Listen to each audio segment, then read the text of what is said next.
that'll be the beginning. So, come on, talk. Welcome to the next episode of Illegale Tider.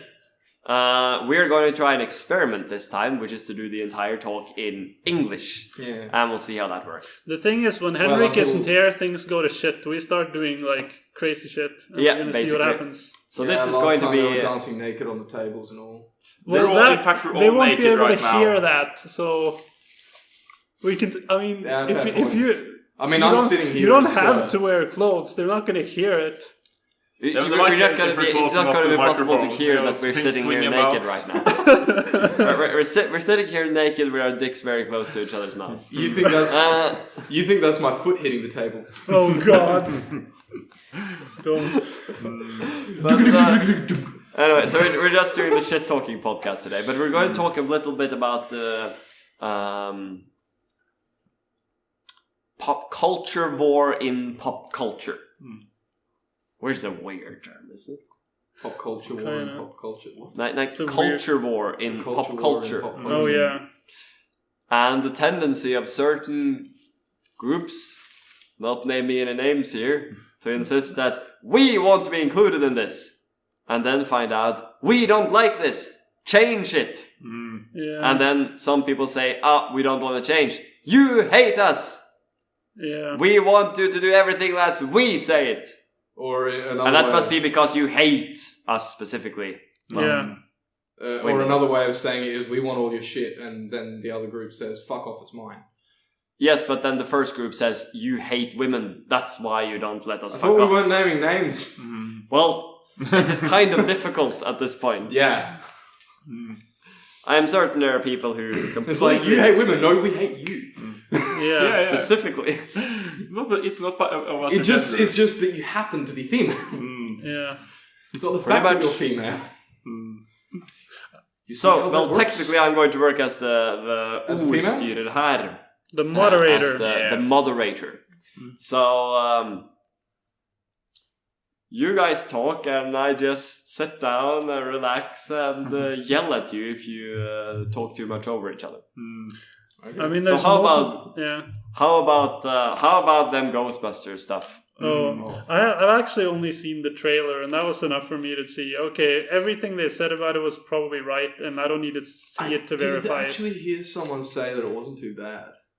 Like someone who is pretty dank. Okay, yeah. Well, who knows? I have generally heard that it was a really typical middle of the road uninspired thing that was sometimes a bit funny, but that the entire sort of conversation around it was just I mean, I know why it dumb. ruffled. I know why it ruffled a lot of people's Jameses. Because you don't fuck with beloved classics.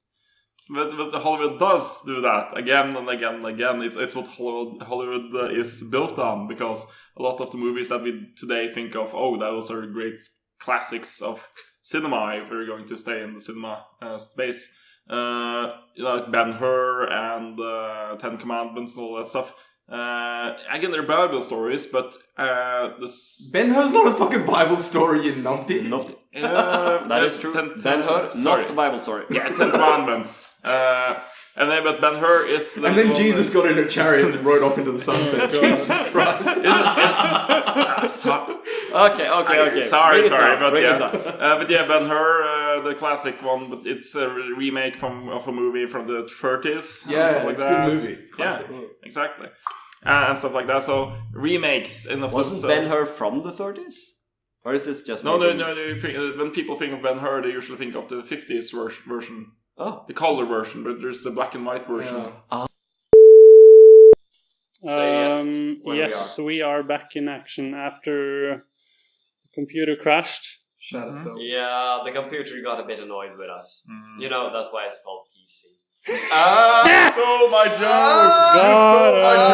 joke! You should also kill yourself for two reasons. One, because that joke was shit to begin with, and two, because you stole it. Pretty much. I'm a bastard. I'm a horrible, evil Frenchman. pretty much. I think that's been established that we're all horrible people. So, But And anyway, you can I'm the call- moderator, so I can do whatever the fuck I want. I mean, And anyway, Yes. so Yeah. so we talked a bit about Ghostbusters, and that's the question, of course: is this a trend? And there I is hope not. you do kind of feel like it kind of is. Yeah. Possibly more in the market department than in the actual movies. Yeah. Although some movies are definitely a bit over the top. But I do think that there were some during the marketing for Black Panther. I actually thought that movie was really good. Yeah, I really And liked it. dealt with that kind of themes reasonably good. Of course, it was just an action movie, so it never went too deep, which is all right. But I didn't think it was I didn't think it was like atrociously culture war-ish. But some of the marketing campaign was a bit on and there was sort of not most the deliberate marketing, but more of like the secondary marketing and the way journalists were talking about it. Yeah, was very exactly. much. There was a lot of well, to be frank, stupid comments. And sort of, but let's that's call it because- race baiting. That's Yeah. because the world is full of stupid people, and stupid people are going to make stupid comments. But that's my impression. What do you guys think? Well, I've mostly just seen people like resharing like weird tweets and stuff, and generally like on Twitter and regular people seem to try and turn it very political and just make it into, this is our movie, we're black people, this is finally our movie, no white people in the cinema. But I don't know. I don't know. I don't know how many of those are legit and how many of them are crazy, but you never know with these kinds of I think it people. was actually a cinema that tried to make a woman-only screening of Yeah, that's Yes. also Yeah. in Texas. In Wonder Texas. Woman. Yeah. Yeah. Of Wonder Woman, that's Alamo it. Steakhouse. And everyone was just like, you can't do that, that's kind of discrimination, so... Yeah, because that's interesting because that also comes up as a part of this because that is discrimination. It's like recently, again, this won't be popular culture, it's Norwegian politics, but when the feminist group Ottar refused a male politician to speak during a protest for pro-abortion the rally. Yeah, exactly, and that is the What's At that least joke? they got a lot of pushback for it. yeah, But thankfully. that's because it's Norway. What's that joke? I'm all for killing babies, but I don't like the idea of giving women rights. Well, I think On the one hand, I'm for abortion because it kills babies. On the other, Yeah. on the other hand, it gives women a choice. But yeah, speaking of, I have two things about Black Panther. One thing was that this is first black superhero movie. And then people forget about Blade and which is Blade 1, 2 are still really good movies. And you also have Steel, which I kill a little bit. That movie shit. So I understand why black people forget it. can you try talking a bit slower Yes, and a sorry. bit clearer because it gets. I don't want to mention Steel again if I don't have to, but yeah, but still. And there's also the thing that I've discovered recently, especially when Wisecrack, the YouTube channel, recently had a video about modern cinema villains and cinema villains through the ages, and they talked about Killmonger, the villain of Black Panther, and the comment section was full of people that Killmonger had good intentions, but his methods were wrong, or no, Killmonger was right. Even Black Panther himself had to. Unironically, or I think so. They were really adamant about. They seemed really adamant about. But that's the thing. That's the problem with the internet. You can never know if people actually mean what they say or not. that's what's Of course. amazing about the Yeah, internet. at the same time. it's the yin and the yang of the I internet. think. But I think the still, point. Yes.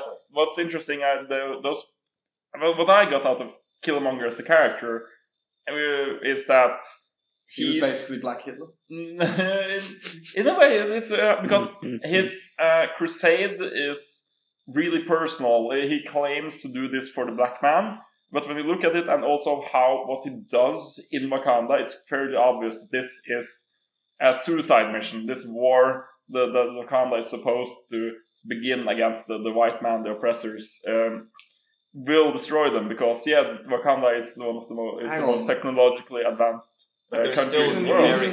they're still numerically extremely outnumbered. Yeah, they can't take it if somebody dropped a nuke on them. Like, hang on, I thought... So it's a suicide. It's a suicide mission, and he hates the Wakandans just as much as he hates white people because the Wakandans killed his father. Yes, hang on, I thought the Black Panther movie was just a documentary of Zimbabwe. Oh God! I don't think the country that wants white people back. I don't think they have those really nice flying jet skis. Not anymore. They killed all the white people. but there aren't any white people in Wakanda, or they're burned until they give I it think to Claw Captain America and company. The Claw. I haven't actually seen the person. No, but still. My feeling about Killmonger is that the point about him is that he comes from an understandable place, but he has basically let his own bitterness, kind of like Magneto from the X-Men movies, although he's more extreme than Magneto was. Because Magneto sort of goes through villain hero all the time. Killmonger is generally a villain. But he's more extreme, and he sort of let his own bitterness over his own unjust treatment by everyone, both the Wakandans and the white man, in that sense, just create his drives for him, which means that he's basically being driven by his most horrible motivations, which means that he is only, while he does have certain points, he is generally only a force that is destructive. There's nothing constructive, like we were into, there's nothing constructive about his plans. He doesn't think long term, and you can see that in the fact that he actually burns Wakandans' own culture. I was going to say that, because he obviously doesn't intend there to be a king after him, because he burns the flowers that every king which of course somebody pointed out is kind of a nice Hitler parallel, since Hitler also destroys the democracy that allowed him to come to power. So, but basically, he destroys he uses the existing rituals and laws of the country of Wakanda to gain power, but then he destroys those laws and rituals and traditions, and shows no respect for it. Which is kind of, it can, to some extent at least, it can kind of be turned on the opposite, that it's sort of an acceptance of necessity of a national state, for instance. And to a certain extent I think it kind of ends on the point that it's kind of the girlfriend of the main character who is sort of the actual moral heart who turns out to win the moral argument. But it doesn't really have to be about, black people in Africa. It might as well be like a small, rich, northern European country. I'm just waiting for Pepe the musical to come out. But the point is, it is not... It is still too much of a superhero movie to be too much of a... I think we see some of the same tendency with the marketing in Captain Marvel. There's only been the one trailer though, but still it had the really... It was a bit cheesy and awkward. It was cheesy. I thought it was much more awkward than in Black Panther. A hero. Yeah. It was more awkward like that than Marvel has previously done. And it was sort of, oh, look at us, we also have... It was sort of the dramatic thing they did after the Wonder Woman movie. They decided to do that sort of. We also got the brave female, stunning and brave. Well, they have had female heroes the entire time. The thing is that they haven't had their own movie. Yes, they haven't starred in their own movie, and that's kind of the point too. Yeah. So, really, who cares? They're superhero films. A lot of people do actually care. Yeah, and but I think popular culture. I was at the conference earlier today with other teachers, and we started talking about that, how popular culture might not, be as essential for the time as more memorable culture. For example, like modernistic literature. How many people actually read modernist literature when it was new, and how many of the common folk? How much does it matter if only stuffy people at the universities praised books. In that sense, I don't think that. I agree. Yeah. I agree in general that I don't think that those kinds of self-important literature is particularly important in its own time. Which is why I some of it is, obviously. Yeah, some of because it definitely usually is. reflects something in society at the time. But I do think popular culture can reflect as well, because there's been a lot of talk about I think you kind of misunderstood what I meant. In the sense that I didn't mean that it did. Of course, everything reflects society as it is to some extent, but I said basically the sort of high arts are not that important in the time they're written as they are important for later eras. Yeah, because usually they're not viewed as high art when they're made. That's not exactly what I mean. Although it might be true as well. The true importance doesn't the show point is that later. that is true. Yeah. And a lot of stuff that is viewed as high art when it's made still gets forgotten. And kind of proves that or possibly proves that it might not be high art in that sense. And some things that nobody ever considers high art gets remembered. So, and I think that remembrance is the only thing to truly judge. Yeah, well, it's like, you get to a stage and you look back and it's like, oh, what were we thinking? What were those shoulder pads for? Yeah. Things like that. How much of the ozone layer did I personally kill with all that hairspray? I think, what's his name? Gene Simmons kind of could just answer. Well, the shoulder pads were for fornication. Yes, they were. I really don't want to think about that. I didn't necessarily mean literally. I meant I was taking that as a literal thing. I'm like, how when he walks around in his giant fantasy medieval armor thing with his giant tall boots and his guitar that looks like an axe. And he shoots flames. He fucked possibly more women than any other person alive. So, which again, it's not really something. Not with his shoulder pads, but he just shoulder fucking people. It wouldn't surprise me if Gene Simmons actually had fucked someone with shoulder pads. Probably. The guys in Led Zeppelin once fucked a woman with a shark they fished out from outside of the hotel window. That doesn't surprise me either. Yeah, so it's quite possible that the Gene Simmons was the shark alive? I don't know. How did that occur? They stuffed the nose in, I think. It was just a prank, bro. So yeah. We're taking this very seriously. We're professionals. Yeah, it is. Yeah. But Who's paying us? But yeah, we have because that's just ruined my image of Led Zeppelin forever. That's just ruined my image of Led Zeppelin. Doesn't it just enhance their image? Kind of, in a way. But I just don't want to imagine just the group Led Zeppelin fucking a chick. I think it was Bonham. I think it was the drummer. I think it's Jimmy Page. He did a lot of fucked up shit. Yeah, he does. Yeah. It wouldn't surprise me if it was Jimmy Page. Isn't he technically? Okay, now we're getting a bit too much off topic. Yeah, it's fun. Yeah, it's fun. Marketing ads, because then we also get to what makes this whole thing a bit ugly, because it's corporations corporations are by themselves only interested in money, and which makes this, when the corporations try to look like good guys and yes, we're progressive, and they only do it. I just want my fucking latte, mate. Yeah, yes. Oh, we don't call it the skinny latte anymore because that might offend. Oh, fuck off, man. We call it Jonathan Pie. So if trends change, then you know that companies will just jump on the next thing, because wherever the money is, and there is that I have people. You have to speak slower and clearer. Yeah, sorry. And so again, this is something corporations have been doing for a long time, that they want to be your buddy. Like, people will go to fucking war for video game companies because they want to defend the honor of Electronic Arts and buy a million microtransactions and stuff because no, you're wrong.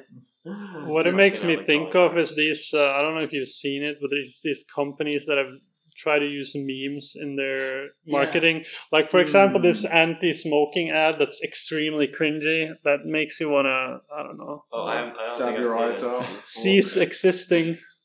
It's like the one with the 30 Rock clip with Steve Buscemi, like, how you doing, fellow kids? When it's an undercover cop and he has a popular band on his t-shirt. Kind of like dressed like Hillary Clinton when she said certain things during Yeah. what I think she said. Pokemon Go to the polls. Oh God! Oh God! Hillary Clinton. Oh God! That's Pokemon, go to the That's worse than our That's PC joke. actually, I didn't remember that she said that, but the worst part is it doesn't surprise me. And she made some really weird stereotypical comment about hot sauce to a bunch of black fellas. She's like, I always carry my hot sauce with me. Yeehaw! Oh, would you like some fried chicken? It's like, man, you are so out of touch. But that last thing actually sounded more like something Donald Trump would do. Yeah. No, she didn't say the fried chicken part. I added Fair enough. I always carry my hot sauce with me. It's the best hot sauce. Hot sauce is the best invention of all time, maybe ever. I put hot sauce. Believe me, I know what hot sauce tastes like. Maybe ever. Oh God. Trump is really fun. Trump Tower has the best hot sauce. I put hot sauce on the cornflakes. It makes it extra good. So Keeps funny. you from masturbating. Well, actually, South Park. sorry, I've just been on record saying that I love Trump. I have to clarify that. I don't love Trump. I love everyone's reaction to Trump. Yeah. Because people are like, can you believe Trump said that? I'm just like, yeah. The entire circus around Trump is really, really entertaining. It is horrible. And it is objectively funny. As far as It's something like also that just can be. really annoying because it's like when you're on the trains and they have, Trump's president, perioder. And it's like, I do not want to hear about what Trump's been like.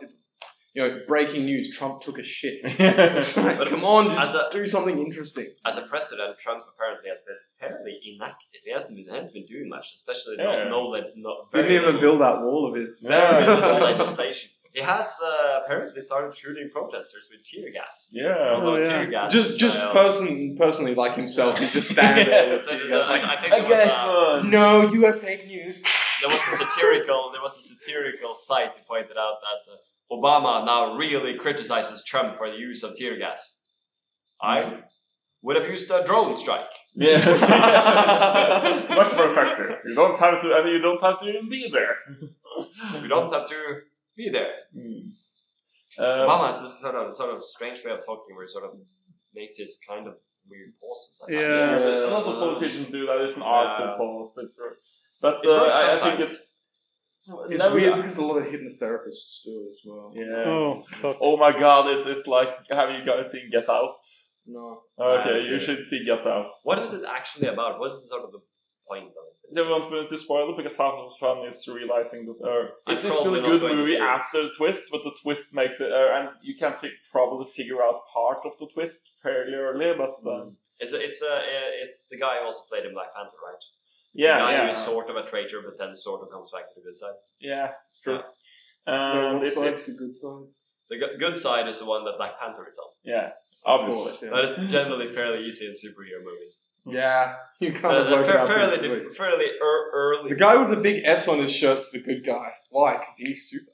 Oh, shit. I don't think Black Yeah, Panther the S has stands a for shit, man. letter on his shirt, though. Shit fight to the rescue again. I think one of the best, if you're talking sort of higher, but I think it was. Now you're being One of the best Superman stories is Red Sun, which is a what if Superman crash landed in Soviet Russia instead of Kansas.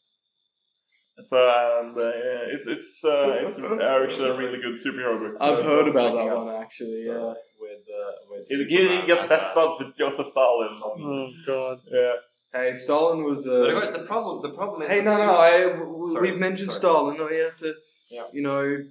credit where credit's due. He was a good guy. He was just misunderstood, you know. In what sense? We used to, no, I'm joking. No. I know you're joking. I'm just trying to see how far He did have a pretty awesome moustache. Oh. It was just a prank, bro. No, we used to, in history class in high school, we used to just say shit at the back of the class, loud enough that the teacher would hear. So we just say shit about Hitler or Stalin, and she'd just be like, you know, it was like, Hitler had the right idea. He was just a bit of an underachiever, I reckon. And she'd just be like, what? And sort of like you'd see just her entire being stiffen up with fury. Oh, God. That underachiever. My solution, if my he students... did end up shooting himself in a bunker, though. That's fairly hardcore, especially if you were in a metal band. Yeah. To quote Eddie Izzard, so Hitler ended up in a ditch covered in petrol on fire. So, yeah. Yeah, now we're starting to get a bit of... It happens every 5 minutes or so. Yes, okay, Panther. Yeah, but that's the point of this podcast. Basically, to some extent. Yeah, but we need the balance. We have to have the balance here. Yeah, but I was going to.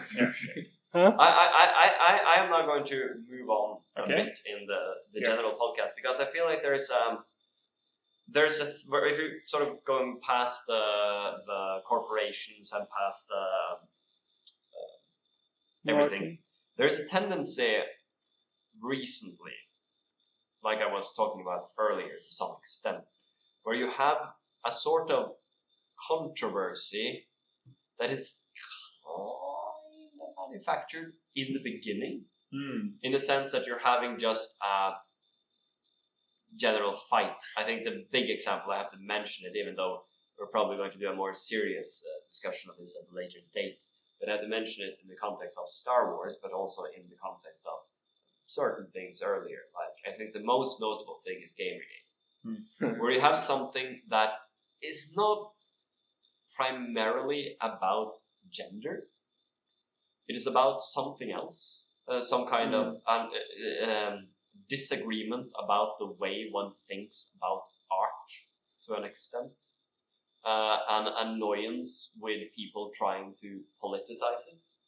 But the people trying to politicize it have cast themselves as the defenders of everything that's good. Yeah. And some of the... But they've also crowned themselves as arbitrators of what's good. That was my point here. Yeah.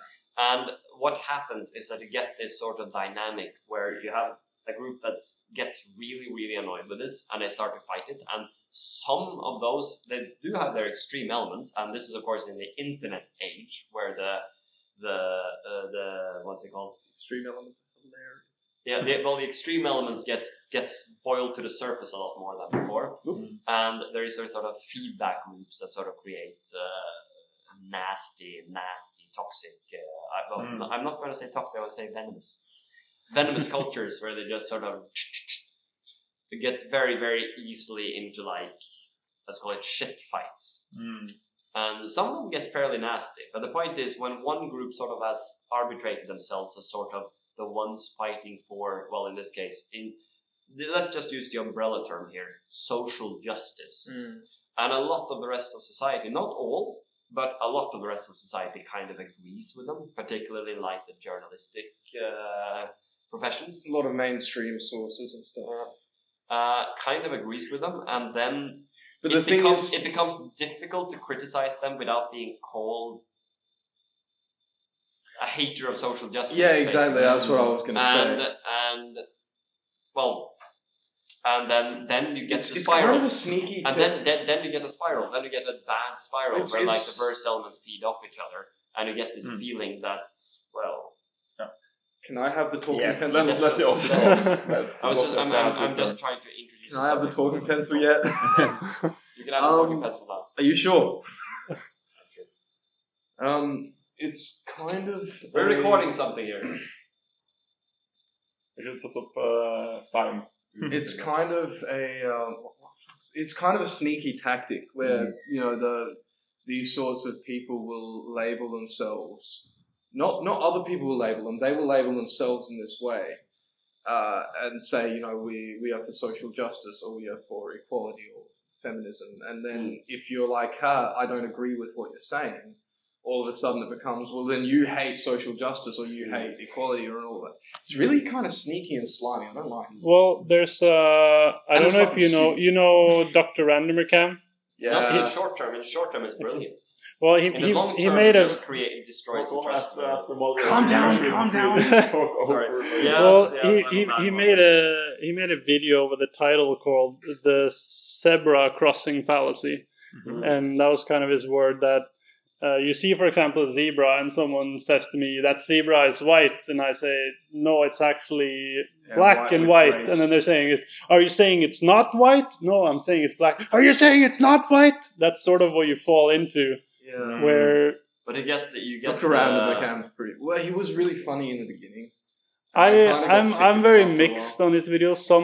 They're all very creative. But some are very funny, and others are just like, I have no idea who this person is. He's an alcoholic postman on the internet. Pretty much. He's a regular on the Honey Badger radio. Yeah. He is literally an alcoholic postman on the internet. Cool. No, that is actually true. I wonder how many housewives he's made pregnant. You haven't seen him. I don't think anyone. He wears like an Ushanka. What's it called? The kind of hat that he wears.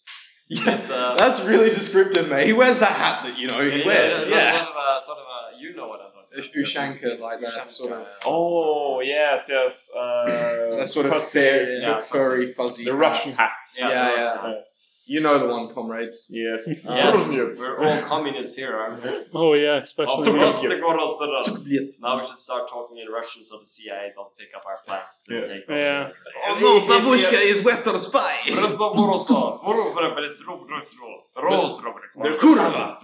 There's a fallacy there because of course the CIA are going to know Russian because they know the Russians are the enemy. There's one large flaw in your argument. Okay. The CIA. True. This is true.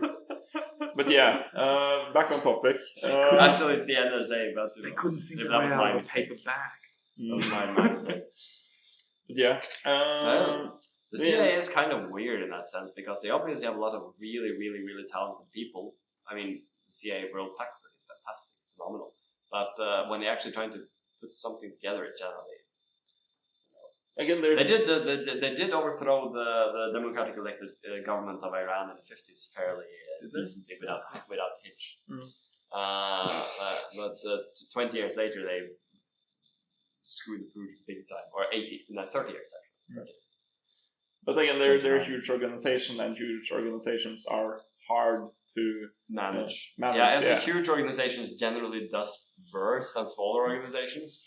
That's actually a kind of a trend. Can we stop talking about huge and small organizations and how they're hard? I mean, the innuendos.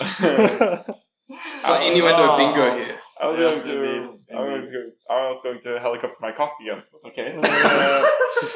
But yeah, it's manufactured outrage and I'm not saying it's entirely manufactured. No, but it often starts as manufactured outrage, and then idiots actually get annoyed about it because they can't think.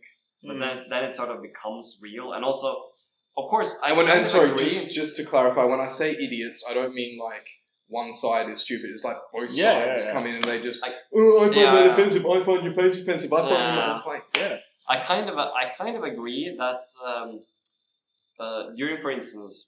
Again, let's use Gamergate as an example. Most of the actual women haters in gaming were probably on the Gamergate side. I don't think all of them were because there are always a lot of sneaky fuckers around, like all those feminists being accused of sex crimes. I'm not really sure how many people genuinely hate women.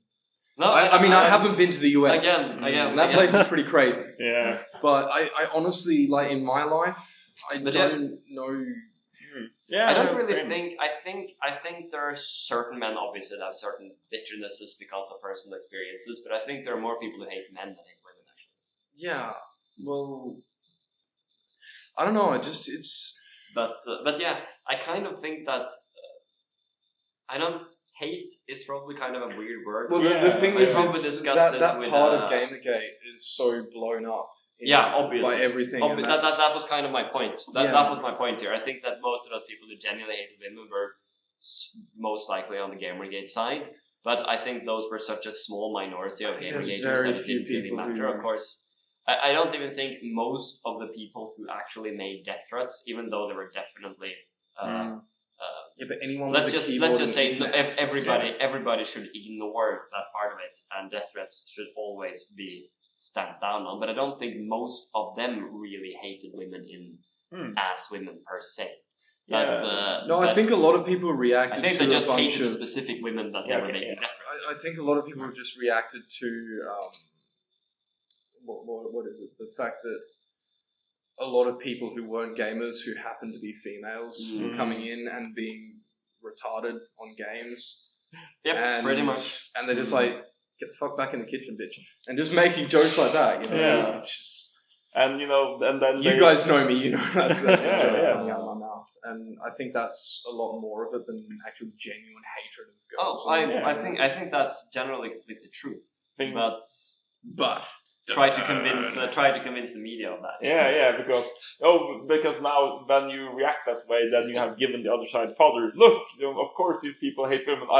People told me to go kill myself and go into the kitchen and make sandwiches and stuff. But do you hear what they say to each other? Basically the language is rough. And those it's probably less rough today, but it which is funny because gamers. But the weird thing is, feminists of all people should know this if they know the history of feminism, because you have, for example, Valerie Solanas, who was like abused like hell by her father, and she developed a really generalized hate of men because of that guy alone. So she's like a very classical case of that exact thing, and that happens both ways. But they should be aware of that if you know anything about the history of feminism. The point is they are far too. Now I get into the very big danger of always sort of generalizing and things like that, which is a very easy trap to fall into. But I feel like a lot of feminists tend to think of that kind of hatred as kind of legitimate.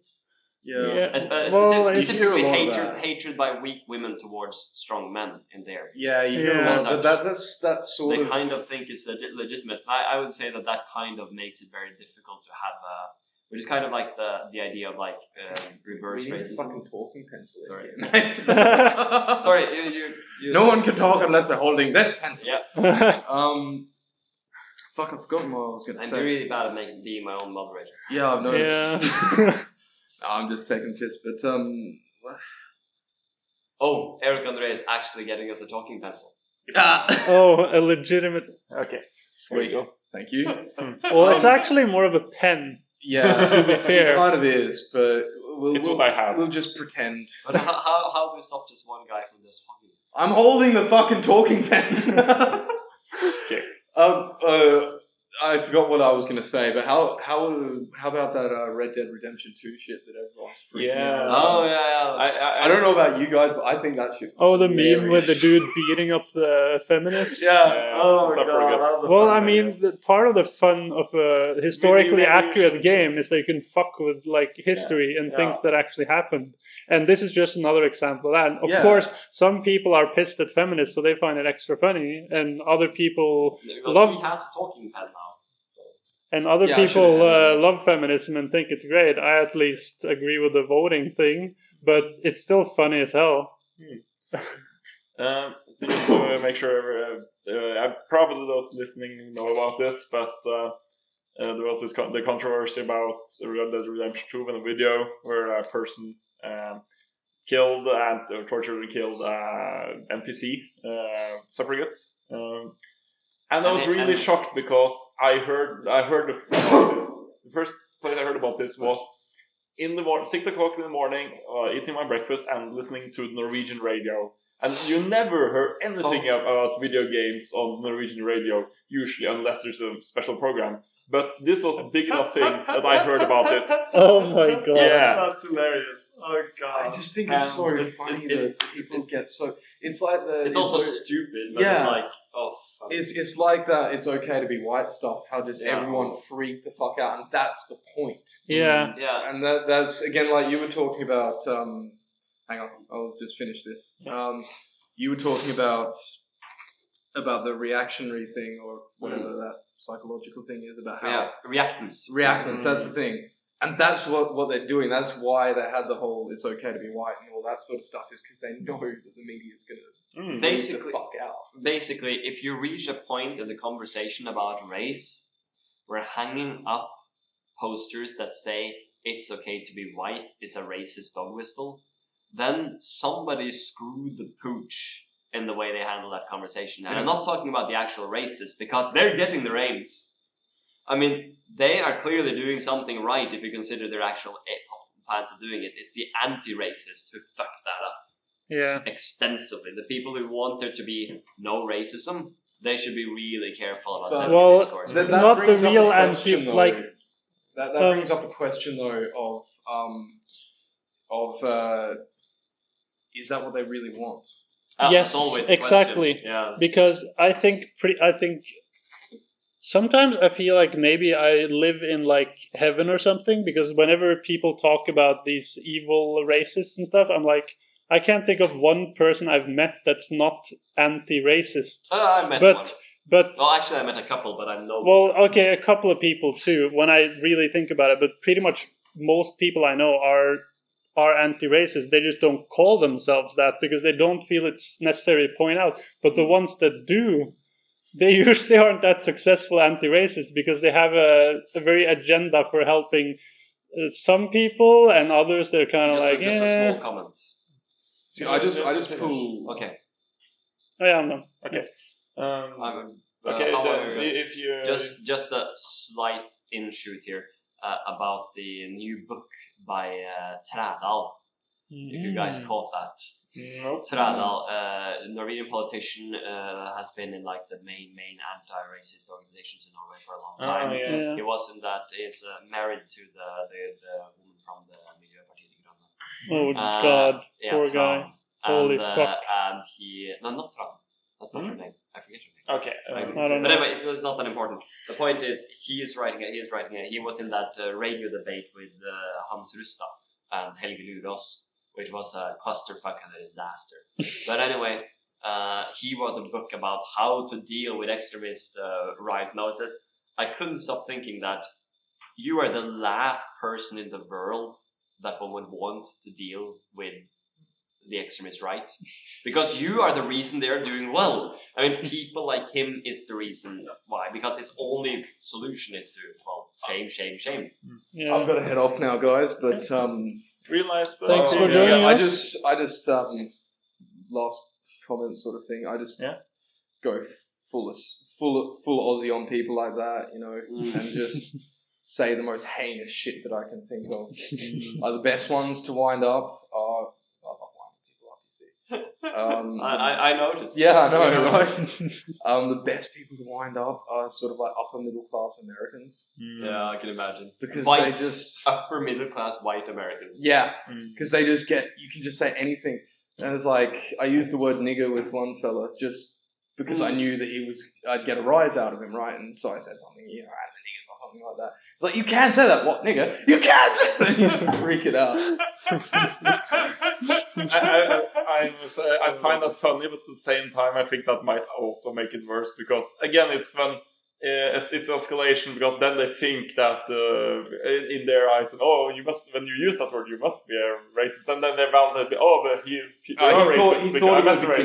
thought at the beginning that I was an absolute heinous asshole. But my mate explained to him, no, that's just Björn. That's the way he is. He's not. He just really likes to annoy people. But most times when people overhear stuff like that, it's on the internet, and then there's nobody to assure them that he's just fucking around. And people always assume the worst. And if they don't assume the worst, then I think it's part of the problem that you're normalizing it. Yeah, I don't. Like I said, I don't think people at this point care that much anymore. About whether or not it's a joke. So it's bad enough. Yeah. Well, all right, guys. Thank you for joining us. Thanks for having me. It was great. It's great. Maybe I'll pop on some other A time. final little cock term. Since we're sitting here naked. For the record, that was me slapping my dick on the Excellent. Okay. But yeah, I have two thoughts about this. First, yeah. Deus Vult! Deus Vult. God will so. But yeah, but the thing is, if there are actually racist people or not, or there are racist people, of course, but we probably rarely meet them or realize that people are racist because we are white as cream. And I have a colleague at work, and I want to address this because she has a adopted daughter who is then not noticeably darker skinned than herself, and she has several times experienced that, both from grown-ups and young people that have just said things to her, like, and these are not people that they know. And, oh, you're just joking. These are random people who have actually just said straight up racist things to her. How racist? What kind of racism? Not like. I can't remember quite right now, but we came into discussion about this, how many people are racist in Norway. We discussed this, and she said, well, You're talking a bit. Yeah, sorry. I was just trying to think what she said, but fair enough, but you have to talk clear. Yes, sorry. And she said that it's a problem in of itself that people just say this, and that people don't protest, but people do protest. They didn't protest then when somebody told my little girl that she wasn't my real daughter, in the sense that she could never be her real daughter, and that there was some. I think that might be more of an attack on adoption as a thing than other things. No, but there were other things that went specific about I'm sure skin there color are and probably stuff. more. I probably should have brought this up since I can't remember. And skin color is only the way that they knew that she was adopted. Yeah, but it was other things as well, like people. I probably shouldn't have brought this up since I can't remember it, but I thought that. But I think it's about. I think it's a valid point that we probably can. Because that's because the experience. I mean, it is more difficult for us as white in a white majority country to pick out racists than it is for black people in a white majority country, and that makes obvious sense. And I completely believe that. There was also the. You can speak. I can't remember what the. I completely forgot my line of thought. This part should probably be edited out. But it's kind of a difficult thing to deal with. I still think the amount of actual racists in Norway is extremely low, but of course I do think that a lot of those people are going to be noticeable, or going to be run into by the people that are different skin colors. But I do think there's a lot of nuance here that is often missed in a lot of the discussion, and I do think, I know one person who I know is I know I have met like a couple. I did have a fight with a Holocaust denier once, which is kind of uncomfortable. But I know one person who I think, I'm not going to mention their name, but I know that this person is a racist in any correct state of the word.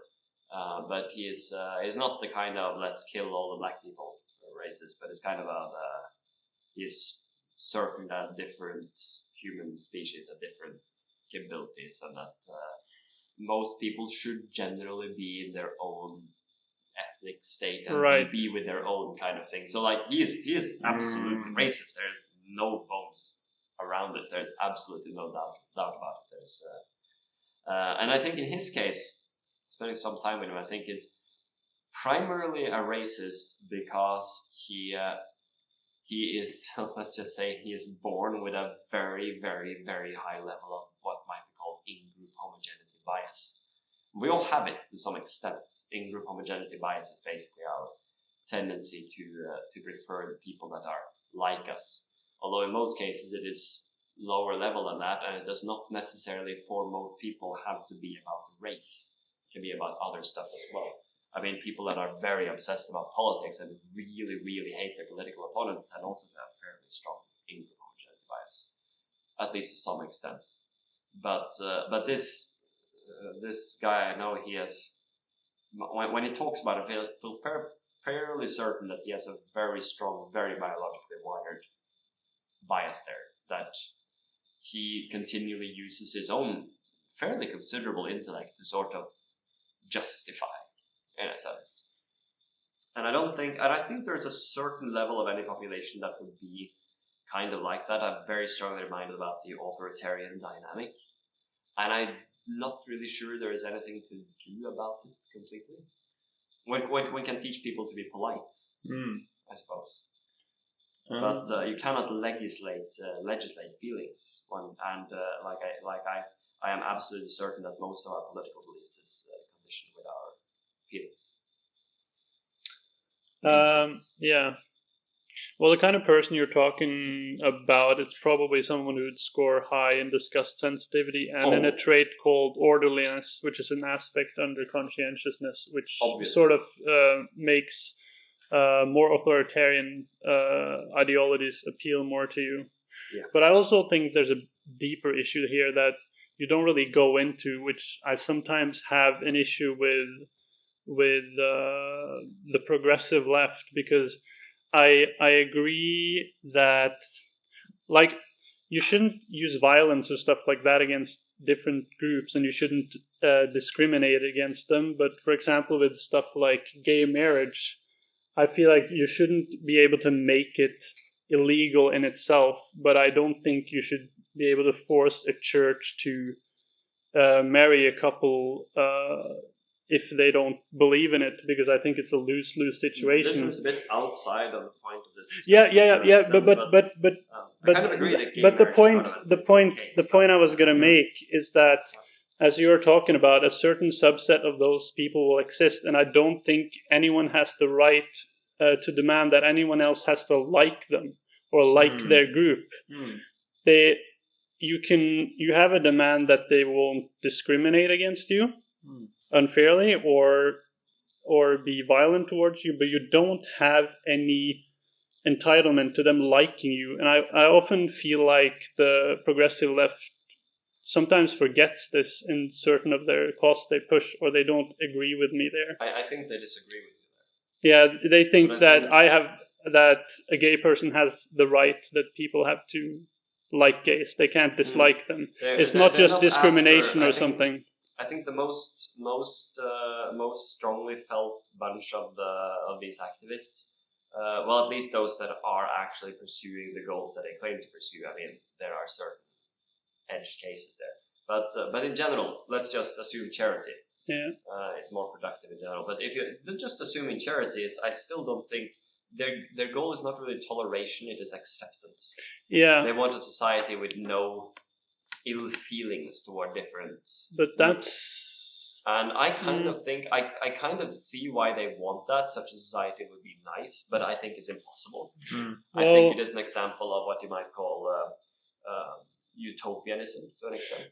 But disgust sensitivity isn't even conscious. That's why I have certain views culturally on one side, conservative ones, but then I also have the libertarian position of, this is ultimately not my business. I don't like it, but it's ultimately not my business whether people do this or not, because this is a point where my freedom infringes upon their freedom, and that's your freedom ends where mine begins. Yes, that's the kind of thing. Yeah. I think this is somewhat related to both what we were talking about previously with popular culture and about these kinds of topics. And because yesterday I stumbled across this thread in a forum about RPGs like D&D and stuff, and there was this picture taken from a Tumblr post where that discussed in Tumblrites' opinion, the racist undertones of orcs, and how they corresponded with negative stereotypes. Can I say about one black persons, interesting thing? black people. Yeah. There is this satire. You've probably seen it, the Daily Gondor, which has been.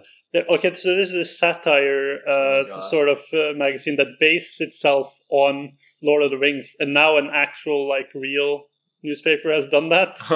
So that's what you're talking about, right? No. This is not satire. This is real. Exactly. The real newspaper was not. So that's what's kind of funny about it for me. I'm like, wow, now someone did it, but they mean it. But this was a Tumblr post, of course, and then somebody had cropped the Tumblr post and they posted it on this forum about D&D to hear what people. I'm getting feedback from the phone. Okay, sorry. Just don't point it at the mic. Sorry, it's very important. But yeah. The thing is, because there are things like they're black, their skin color is black, and they. Not all. I'm getting that point. And I think again the orcs vary as much in skin color as humans. Yeah. Again, there were several things about the post that made me wonder how much this person actually knew about this stuff, and if he just was offended. For example, he also said that there was in his finishing statement was that people can say that this is just reproducing Tolkienian tropes. But again, the Tolkienian, he didn't explain what he said that the Tolkienian orcs was more about East Asian stereotypes rather than acting. But I couldn't quite. I don't know. He's talking about Mongols and stuff like that. But the reason Tolkien that came out in Tolkien once uttered, I think he might have regretted it after, but he uttered that he was asked what do orcs look like, and he said they kind of looked like, generally they looked more or less like corrupted human beings, but they were kind of like the worst aspects of kind of sort of Orientalish people. Yeah. He said something like that, only much worse, obviously. But and that's why people said, somebody joked about the fact that Tolkien wasn't racist towards blacks, he was racist toward Asians. And I don't think that's entirely fair either. I do think that, like I said, I do think that Tolkien that it was a comment that was like you could look at them like that. I've always looked on orcs as more like directly trollish in appearance. Yeah, but I'll get to that. But it does describe the skin as sort of generally orcs are described as having sallow skin, which is not black, and it's kind of more like a sort of pale, slightly yellowish tinge, which is probably why he mentioned Orientals. So most orcs would be like pale but sort of yellowish. That's the skin color, but they vary a lot. Some of them had darker colors, obviously, and some of them had like really pale colors, like the ones that live really far underground all the time. I know that your Tolkien boner is big and strong and much more potent than mine. So I just want to because I found he's now showing off his ink where he's burned the initials of JRR into his skin, just to show how much he loves him. Blood for the Blood God and so on. But yeah, I found the post. So all until I send an end quote, but all of this will be a quote. Something I think a lot of fantasy role-playing fans don't pick up on is that the reason many games' depictions of orcs and other monstrous races get criticized for being racist isn't just because they're dark-skinned and evil. I mean, yes, there's that, but it's also a lot of the tropes that are associated with orcs and such in fantasy RPGs are literally eugenistic rhetoric, and more specifically anti-black eugenicist rhetoric. Rhetoric. No, you're saying F when you should say TH. Okay. Rhetoric. With the serial number slightly sanded off.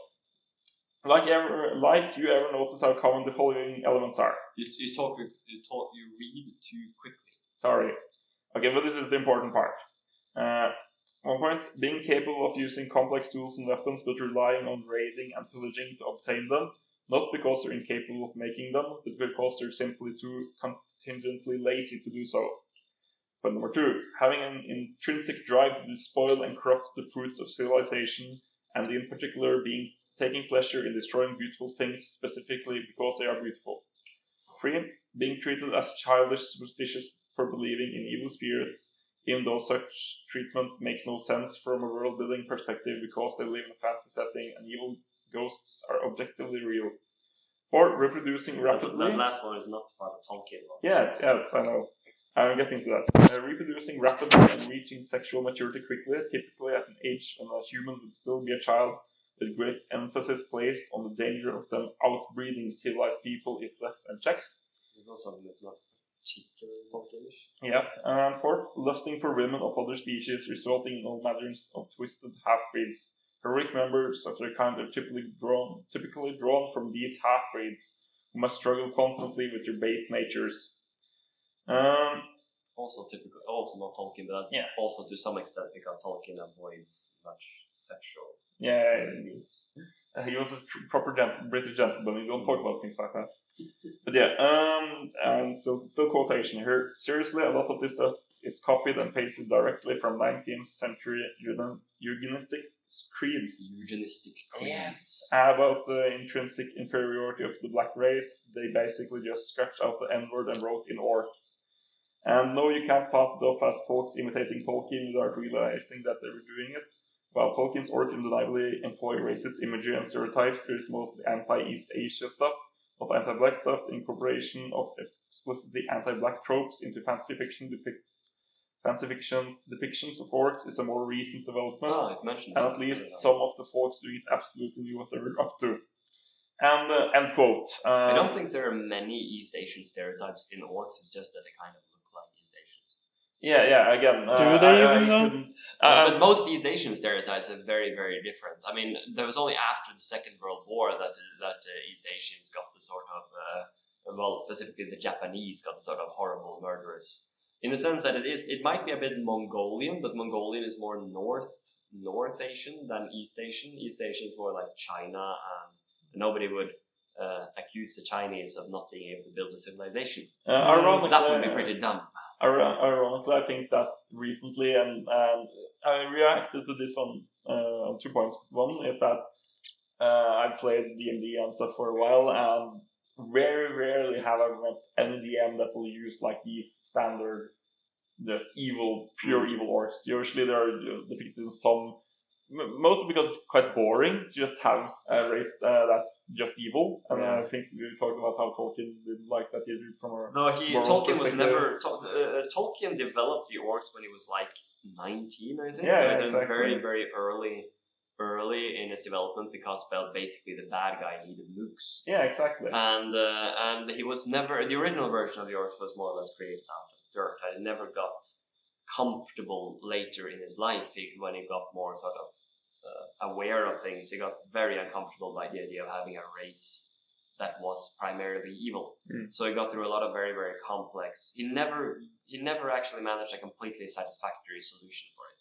But I think the versions of them being like corrupted elves or corrupted men works decently well. Especially when he pointed out that most of the orcs have a propensity for violence, but he did point out in certain letters that an orc was not intrinsically absolutely destined to go that way. It was very unlikely for an orc to go the other way, but an orc could be in the Christian sense, which of course Tolkien was Christian. An orc could be saved. It was not impossible.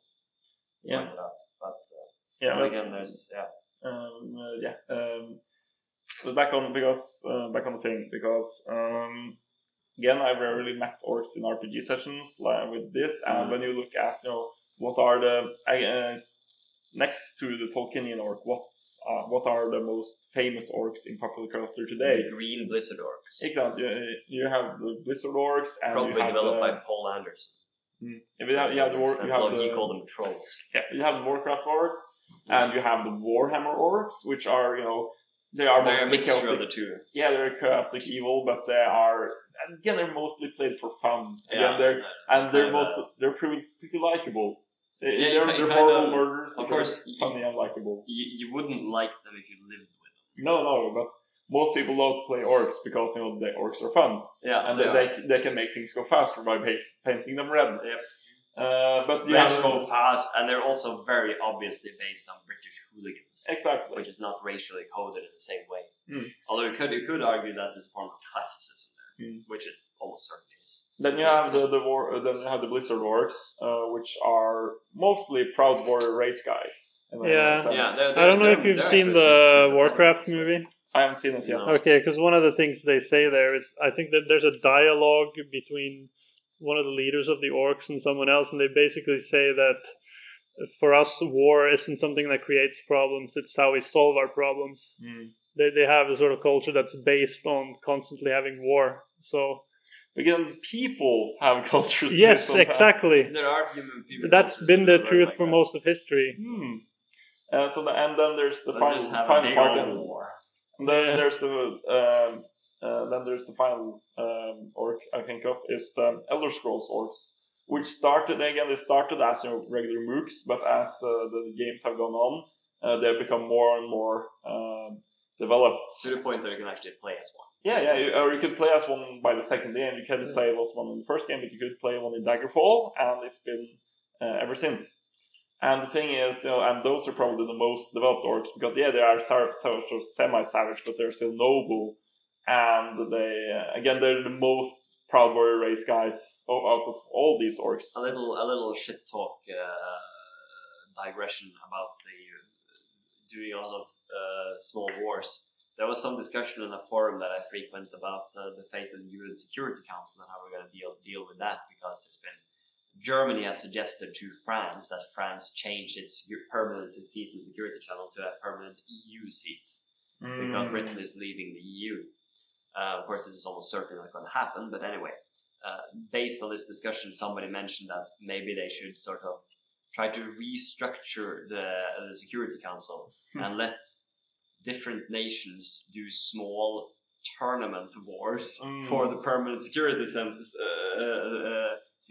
seats, because certain nations that are on the Security Council are not relatively powerful enough to be there, while other nations that are relatively powerful. So actually, to test that out, just make them do sort of tournament proxy wars. I think at some point in human history that would hopefully be a decent solution. That again, you have wars, but you don't have actual wars. Maybe by the end it's just a Dota tournament or something.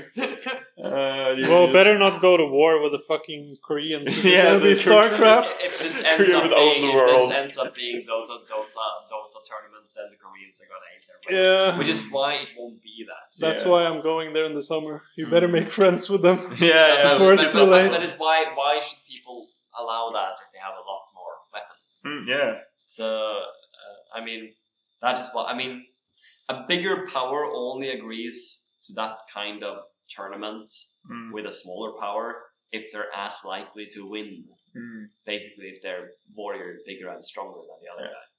But back to the orcs and stuff, because that post was the originator, and the discussion came to the conclusion that it wasn't really about you can pretty much do that about any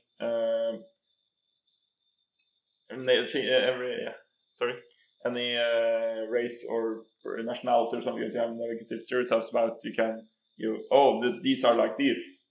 And because there's a lot of weird stereotypes hanging around, so you can always pick and choose the stereotypes. And then the discussion came to the conclusion that it's not about black people or East Asians. Really, it's just about the other. And most of the stereotypes about orcs are basically to make them a workable antagonist race. Yeah. That's basically where they come from. And that's why you can have all those. They're like black people or they are like Mongols, because they are the collection of all the negative stereotypes that people have had about their enemies for all time. Like we are the brave civilization. Those are the barbarian hordes that stand on our door. Of course, sometimes there are different civilizations. The Mongols were pretty bad. Yes, true. They were smart, but they were pretty bad. Yes, but today they destroyed much more than they built. Yeah, of course, but today there's still quite many differences, but usually at least Today we generally kind of lionize them a bit to some extent. We kind of sort of we kind of like the Mongols a bit. Yeah. Genghis Khan is not necessarily thought of as a horrible monster. Again, we're Norwegians. We romanticize our fucking rapists and pirates. The Vikings were not nice either. Yeah. So. But there wasn't that much have working land here that ancestors. was good for agriculture, so we had an excuse. That's an excuse, but that's It's an explanation, but it's not an excuse. Yeah. But basically, we had our own orcish ancestors. Yeah. Exactly. And I think the orcs are slightly based on Vikings as well. We can do that. But yeah, obviously, there's a lot of Vikings in the orc stereotypes. But then you go back to the thing that the problem itself isn't the orcs. The problem is the idea of the other, but you can never get rid of the other, because even if you know, if you're not racist and you view every race as, or every ethnicity as equal, then you still have an other, because Everybody then your has other an is then you have the other with the other. Very often. Yeah, exactly. But then and that's all part of the problem today, that people other the other, or the other part of the political spectrum. If you're on the right, you're not 100% agree with me, then you must be like these people. Like you are like the racists, you are like the orcs. We all have our own orcs, and you can never get rid of the orc. The reason we all have the orc, and the reason we all have the other, is because humans are ultimately tribal creatures that are designed to live in fairly small bands. Which means that we're able, when you have you can know around between 100 and 150 people, and in those cases you can sort of know that they are nuanced, and you will definitely have certain people that you know a lot about, even though we don't know them personally, and then sort of have an idea that they are nuanced people. But outside of that, you have nothing to go on, because you're not able to sort of keep it in your head, in a sense. So outside of that, you basically categorize people into big categories. Not necessarily enmity, but you generally categorize it into the people that are as like you, that you sort of support. You generally meet them as friendly, and then you put the others into other boxes. Maybe one, maybe several. But the point is that they are always, those that are in other boxes are always distinct from you, and there's always a level of potential antagonism there, even though it might not be very strong. But basically, there's like I said, there's no way to run away from this. This is we can only sort of try to reduce the effects of it. And if we're trying to make a multicultural society, or at least multi-ethnic, I don't really believe in a multicultural society, but at least a multi-ethnic society. If we're going to try to make a multi-ethnic society work, then we have to point out our similarities, not our differences. But if we point out our differences, we're just going to, excuse the expression, trigger those of our population that have very strong homogeneity biases, which do tend to actually need triggering. They're not that dangerous if they're not triggered. And I would recommend everybody read the book by Karen Stenner, The Authoritarian Dynamic, which goes very heavily into this, and it's very empirically based work. Fantastic.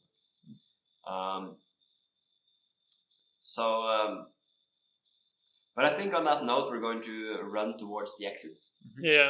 And say goodbye. I'll go first. Do we have any more nice shit talking we can do? Do we have a point to point out that our orcs is probably something like feminist, anti-racist? No, it might be. I'll be enough of a self-deprecating jackass to admit that. Well, I have a more nuanced view on feminists than I used to, but I know a lot of feminists, so I kind of have to. I don't necessarily want to, but I kind of have to. It's much funnier to just imagine them all as this sort of chanty Binks figures. But I kind of know too many feminists for that to work. My personal orcs are probably people that can't be nuanced. Well, then that's also treated that's very noble. So then I become my own orc. So I think it's a lose-lose scenario. So I like to say that myself. I like to think that about myself. Exactly, we like to think of ourselves as good people. Most people do. Yeah, exactly. Which is a problem. But that's why you need to meet other people who can tell you, now you're being an asshole. And then you can think, am I being an asshole? Maybe? We did actually try to get people that disagree with us on this podcast, but every single one of them cancelled. So I just had to point out that it is not our fault that this is kind of a circle jerk today. This time his kid got sick, so I think like God is like conspiring against us. We're going to show. He wants pretty much. He was like the third person we tried to get here. So. Oh my God. God wants us to make us sound like a big circle jerkering assholes. Yeah. Just spurging everywhere. Spurging! I am the only one doing the spurging. Oh, God. Yeah, probably have to go and get the cum cleaner if people see the recent South Park episodes. Jesus Christ. I haven't actually seen the recent South Park episodes. I haven't seen South Park in forever. And not me either, but I did see one yesterday. I saw the entirety of Disenchanted recently. Oh yeah, the South Park. Simpsons macaroni thing. Fairly entertaining, actually. That was good. But it was not that much of a comedy show as you might think. Although it was plenty of comedy in it, but and it ended interesting. Good. The two last episodes were really good. Yes. That reminds me of modern day movies' inability to make good female heroes. Which is kind of why I'm a bit Wonder Woman did okay in that regard. How about Furiosa and the Bride? Furiosa is a good character. I don't really like the Bride that much, but that's just me personally. I did like what's her name, Toast to Knowing, I think is her. Or is that Capable? Capable is the redhead. Yeah, Capable is the redhead. Yeah, Toast to Knowing is the black girl. I think she's like the only black character in the movie, with the exception of the Vision guy that. It's that man like Nights. There's also some Aborigines in the people who. Yeah, that's true. And it's kind of an Aborigine in the Vision guy too, right? Yes. It's technically not a black person in the more usual sense. The Dag, I thought the Dag was interesting. I didn't really like her. She was weird. She was kind of I kind of liked that she was weird, but on the other hand, I kind of got bad vibes from her, I might say. But I got bad vibes from the old grandmas as well. So again, it depends on are you going to if you're going to take what they say on face value, or if you're going to think of how they actually operate, because they use the same tactics as the raiders. That's true. But I'm not saying that I dislike them as such in the movie necessarily. I just dislike them. There's a difference there. I mean, I dislike Joffrey. You can't really compare them to Joffrey. No, I'm not saying they're like Joffrey, but I'm saying that I dislike them in the context of the story. I would have disliked them if I met them.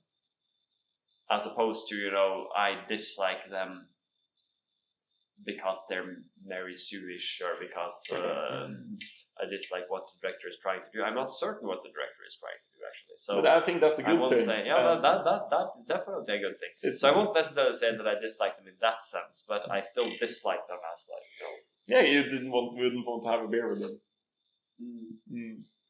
And that's what I did like Furiosa was a cool character. Although I didn't have. I mean, she's kind of a character that is sort of made already in a sense. It is not as difficult to make a badass character that is already badass as to make a character that sort of. Basically, what I'm saying is that if you compare, I don't think Furiosa and, for instance, Rey is very good comparisons to each other. I think Rey is much better compared to a character like Ripley in the Alien movies. Not the perfect comparison, but a better one, because Ripley gets increasingly more badass during the movies, and Rey is supposed to get increasingly more badass during the movie she's in. I mean, both Ripley and Rey are sort of designed to work the same way, in the sense that Ripley is decently badass when she's being introduced, decently capable. Rey is also supposed to be decently badass, decently capable when she's introduced. And then they're supposed to get into a world that is bigger and more threatening than they realize, and then they're slowly supposed to adapt and get better at dealing with it. Problem is that Ripley actually gets tested. You actually feel that you're always at the edge of her competence level, in a sense. And she has to increase her competence to deal with the next threat. she's always confronted by something that is she just managed to deal with it, but only just. I now generally speaking only about the 2 first movies because now I wonder what people would react to. Now I wonder how people would react if Ray was being choked with a porn magazine. But you see my point. Yeah, we get in a lot of situations where you're not sure if she's gonna get out alive. Yeah, She does fuck up sometimes. Definitely. And both in the first and second movie, but in general she sort of deals with it, and it's always sort of on the edge, as the good Dr. Peterson would say, at the edge or a confidence level. She's always pushed, and sometimes it appears that, oh God, how is she going to do this? But she manages, and she thinks so as well. You just really feel with her, which is why she's such an extremely good character. While, because she's pushed in situations that she's not trained to deal with. While Ray, this should be true for her in theory, but it doesn't work that way because she always manages to deal with it. It is not that she always achieves what she wants to. I mean, most notably, she cannot convince Kylo Ren to join the good side, which is sort of her major failing. Yeah, in a sense. I kind of think this is more of a failure of judgment than it is a failure of ability. Yeah. And a failure of judgment is important. It's an important part of a character's journey, which is why I won't say that she's actually a Mary Sue per se, but she still has never achieved any she has never really gotten to a failure of ability. She hasn't lost her hand and failed to convince her. She hasn't lost a lightsaber duel. And she hasn't had a cringy pickup line about Sam. She hasn't had a parent, tortured by Sam people. Well, she had a parents abandon her though. But, but that's their fault. She was just a kid then. It's she can't be helped up. Held accountable for parents being assholes. His mother got killed? No, but that's the thing. But he views it as his failure. That is true. That is true. But I think that is not the point is that she is overpowered without a good explanation for it, and there is no real situation where you feel like, I wonder if she's gonna survive this, because I mean, she has only met one enemy that overpowered her, and that was Snoke, and we all know how that went. Yeah. And of course, the only time she's really confronted Kylo Ren was in the forest, and he was badly hurt at that point. Still, we don't get the feeling that Rey is not gonna best him too. Yeah. I mean, when Luke finally manages to beat Darth Vader, you don't really feel that this is necessarily going to happen, because the last time, except for it's a story and the hero is eventually going to win. But of course, the last time illusion. It upholds the illusion very well, because the last time Luke confronted Vader, he got his ass handed to him, and even during this fight, for the first half of the fight, Vader does extremely well, and it's only when Luke gets into the dark side that it starts to win, which makes that scene so extremely powerful. I think that's a good point. Even when you know how a scene is going to end, if you still sit on the edge of your seat, even though you've seen it a million times, then it's a quality story, because you know what's going to happen. Because everybody knew in the beginning that Rey is always going to win because she's a hero, but they kind of wanted to see her actually need to fight for it, earn it. It doesn't really feel like she's earning it. But anyway, this is getting into a now we're just talking Star Wars again. Now we have to say goodbye. And I hope you all enjoy this podcast. Yes. And we certainly enjoyed making it.